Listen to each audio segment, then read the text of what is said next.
আসসালামু আলাইকুম রহমতুল্লাহ।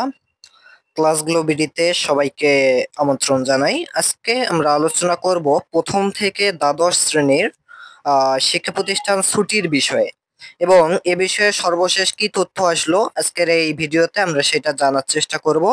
আমাদের সাথে দৈনিক খবরগুলো পাওয়ার জন্য দ্রুত সাবস্ক্রাইব করে আমাদের সাথে যুক্ত হয়ে যাও, আর ভিডিওটি ভালো লাগলে একটি লাইক দিও। ওকে, আচ্ছা দেখো, শিক্ষা প্রতিষ্ঠানে ছুটি কি বাড়ছে এ নিয়ে আমরা কালের কণ্ঠ পত্রিকায় দেখবো এখানে কি লেখা হয়েছে বা কোনো নোটিশ আসছে কিনা। আচ্ছা, এখন দেখো, ঈদুল আজহা ও গ্রীষ্মকালীন ছুটিতে বন্ধ রয়েছে দেশের শিক্ষা প্রতিষ্ঠান। গত 1 জুন শুরু হয়েছে এই ছুটি। আবার কোন কোন শিক্ষা প্রতিষ্ঠানে ছুটি শুরু হয়েছে 3 জুন। আগামী কয়েকদিনের মধ্যে ছুটি শেষে এসব শিক্ষা প্রতিষ্ঠান খোলার কথা রয়েছে।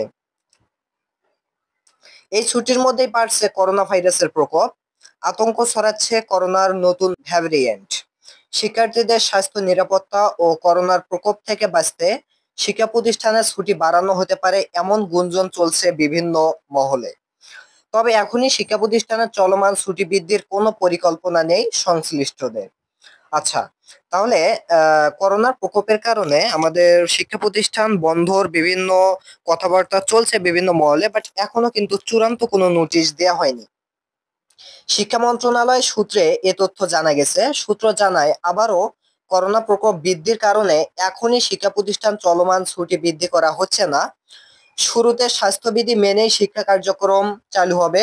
এর মধ্যে সংশ্লিষ্ট অধিদপ্তর থেকে নির্দেশনা জারি করা হয়েছে। এরপরে দেখো, শিক্ষা মন্ত্রণালয় এবং প্রাথমিক ও গণশিক্ষা মন্ত্রণালয়ের প্রকাশিত চলতি 2025 শিক্ষাবর্ষের শিক্ষাপঞ্জি থেকে জানা গেছে, ঈদুল আজহা ও গ্রীষ্মকালীন ছুটি শেষে প্রাথমিক বিদ্যালয় খুলবে আগামী 23 জুন।